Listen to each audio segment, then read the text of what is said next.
देखिए, अब देश की सबसे बड़ी खबर का रुख करते हैं। G20 सम्मेलन आज हो रहा है दिल्ली में। सम्मेलन का दूसरा दिन है और आखिरी दिन है आज, और लगातार हम पल पल की अपडेट आप तक पहुंचा रहे हैं। हमने तस्वीरें भी सुबह आपको दिखाई। राजघाट पहुंचे थे तमाम विदेशी मेहमान, जिन्होंने बापू को श्रद्धा सुमन अर्पित किया। अब क्या कुछ अपडेट सामने आ रही है, इसको लेकर विस्तार से चर्चा करने के लिए मेरे सहयोगी चंद्रमणि हमारे साथ जुड़ गए हैं। चंद्रमणि, क्या भारत मंडपम पहुंच चुके हैं तमाम विदेशी मेहमान? किस तरह की जानकारियां सामने आ रही हैं? जी बिल्कुल, अगर आज की बात करें तो आज जिस तरह से कल 2 सेशन रखे गए थे, वन अर्थ वन फैमिली, तो आज एक सेशन रखा गया है वन फ्यूचर।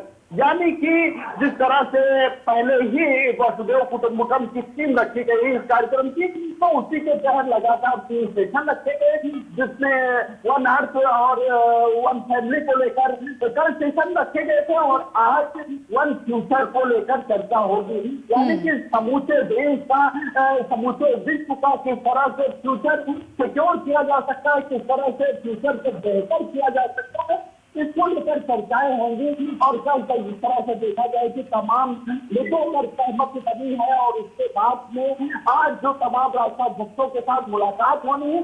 और वहीं अगर आज की बात करें तो आज करीब 4 देशों के साथ में प्रधानमंत्री मोदी द्विपक्षीय बैठक भी करेंगे, उनसे बातचीत करेंगे। और इसके अलावा जो पूरा सेशन रखा गया, जो कार्यक्रम, तो पूरा कार्यक्रम का प्रारूप रखा गया है, उसके तहत आज काफी महत्वपूर्ण मुद्दों पर बातचीत हो सकती है। वही अगर बात की जाए जिस तरह से सुबह की, तो सुबह एक जो सभी देश प्रेमी हैं, जो देश के लिए गौरव की छवि देखने को मिली हुई थी, जब प्रधानमंत्री मोदी के साथ में राष्ट्रपिता महात्मा गांधी की समाधि पर जो तमाम राष्ट्राध्यक्ष थे वो कतार में खड़े हुए थे, और सभी ने उन्हें श्रद्धांजलि दी। और एक साथ में श्रद्धांजलि दी, तो ये किसी भी राष्ट्र के लिए गौरव का क्षण हो सकता है। इन तस्वीर को संजो कर रखने वाला है, क्योंकि इस तरह के मौके कम आते हैं जब इतने देशों के लोग एक साथ आपके किसी महापुरुष को, आपके देश के किसी महान व्यक्ति को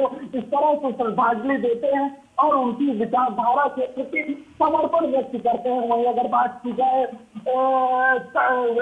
जो तमाम मुद्दे हैं उन पर भी लगातार बातचीत हो रही है। और कल जिस तरह से अगर बात करें भारत से लेकर यूरोप या पश्चिमी एशिया तक कॉरिडोर बनाने को लेकर चर्चा हुई, तो इस प्रकार से ये भी एक बड़ी बात है। और जिस तरह से सहमति बनी है, और जिस तरह से सहमति बनी है वो भी एक देश के लिए बड़ी उपलब्धि है, क्योंकि जिस तरह से चीन रोड बनाकर अपने को आगे प्रस्तुत करने की कोशिश कर रहा था, तो उस क्रम में जब भारत की रेल और शिप से कनेक्टिविटी पूरे यूरोप और एशिया में होगी, तो निश्चित तौर से जो भारत का कद है वो निश्चित तौर से बढ़ेगा। वहीं अगर बात की जाए तमाम जो राष्ट्राध्यक्ष यहाँ पर पहुंचे हुए हैं, उनके साथ में आज जो डिस्कशन है वो वन फ्यूचर को लेकर होना है, और वही उसके बाद में समापन कार्यक्रम भी होगा। तो आज बहुत कुछ देखने वाला होगा। और जिस तरह से मंडपम में राष्ट्राध्यक्षों का पहुंचने का सिलसिला शुरू हो चुका है, तो उसी क्रम में कल देखा गया था कि प्रधानमंत्री जब इस कार्यक्रम की शुरुआत हुई थी तो उन्होंने कोणार्क चक्र की तस्वीर को सभी राष्ट्राध्यक्षों को बताया था कि इसका क्या ऐतिहासिक महत्व है, और उस दौरान जो तमाम राष्ट्राध्यक्ष आए थे उनसे कम्युनिकेशन भी किया था। उसके बाद देखा गया था अगली तस्वीर जो देखने को मिली थी वो डिनर के दौरान नालंदा विश्वविद्यालय की तस्वीर देखने को मिली थी, और वहां पर भी प्रधानमंत्री जब राष्ट्राध्यक्षों से मुलाकात कर रहे थे तो उन्हें तस्वीर के बारे में बता रहे थे। वही अगर आज सुबह की बात की जाए तो सुबह राजघाट पर साबरमती आश्रम की तस्वीर देखने को मिली। यानी प्रधानमंत्री खुद सभी जो राष्ट्राध्यक्ष आ रहे हैं दुनिया के, उनको देश की विविधताओं के बारे में परिचित करा रहे हैं। पहले कोणार्क चक्र जिसके बारे में उड़ीसा की विविधताओं के बारे में चर्चा करा रहे थे, वहीं अगर बात करें नालंदा विश्वविद्यालय की तो वहां पर विहार के बारे में बता रहे थे।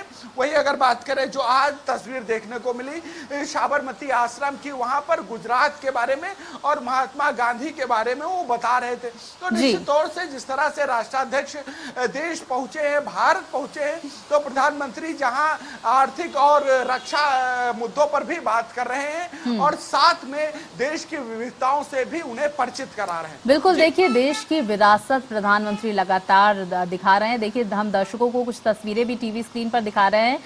ब्रिटेन के प्रधानमंत्री जब ऋषि सुनक जब वहां पर पहुंचे, बैकड्रॉप पर आप देख रहे हैं साबरमती आश्रम के बारे में जानकारी देते हुए प्रधानमंत्री नरेंद्र मोदी, और साथ ही उन्होंने खादी का स्टॉल भी तमाम विदेशी मेहमान जो वहां पर पहुंचे उन्हें भेंट किया। इसके बाद देखिए जो बाइडेन भी पहुंचे उन्हें भी भेंट किया गया, अमेरिकी राष्ट्रपति जब वहां पर पहुंचे। और देखिए तस्वीरें बेहद ही दिलचस्प हम आपको टीवी स्क्रीन पर दिखा रहे हैं। कुछ वक्त पहले की ये तस्वीरें हैं जब तमाम देशों के बड़े बड़े नेता पहुंचे राजघाट और महात्मा गांधी बापू को श्रद्धांजलि अर्पित करते हुए तमाम विदेशी मेहमान नजर आए। और अब जो ये विदेशी मेहमान है वो भारत मंडपम का रुख कर रहे हैं। मेरे सहयोगी चंद्रमणि लगातार इस बारे में जानकारी दे रहे हैं। चंद्रमणि, क्योंकि देखिए कल का दिन बेहद महत्वपूर्ण रहा, ऐतिहासिक है, ये अब तक का सबसे सफल G20 सम्मेलन कहा जा रहा है इसे, क्योंकि 73 ऐसे मुद्दे हैं जिन पर सहमति बनी है। आज का दिन भी मुझे लगता है बहुत खास रहने वाला है इसको लेकर। देखिए निश्चित तौर से देखिए आज का जो सेशन रखा गया है वो पूरी तरह से फ्यूचर को लेकर रखा गया है, यानी वन फ्यूचर। सभी देशों के जो राष्ट्राध्यक्ष आए हैं उनसे बातचीत होगी और एक ऐसा भविष्य के लिए किन नीतियों पर काम किया जाए, किस तरह से काम किया जाए जिससे पूरे विश्व का कल्याण हो और पूरे विश्व का जो फ्यूचर देखा जा रहा है वो एक सजग फ्यूचर हो, एक बेहतर फ्यूचर हो। और उसी को लेकर आज तमाम राष्ट्राध्यक्ष बैठक करेंगे। और कल जिस तरह से देखा गया है कि तमाम मुद्दों पर सहमति बनी है और जिस तरह की दिल्ली की जो G20 समिट है उसे सबसे सफल समिट माना जा रहा है, तो ये भी एक देश के लिए उपलब्धि है। और जिस तरह से लगातार बैठकों का दौर चल रहा था भारत में, जब से भारत को इस G20 की मेजबानी मिली थी उसके बाद तमाम बैठकों का दौर चला, तमाम बैठकें हो रही थी। कुछ प्रधानमंत्री इसको लेकर सक्रिय थे और एक एक बिंदु को बारीकी से समझ रहे थे।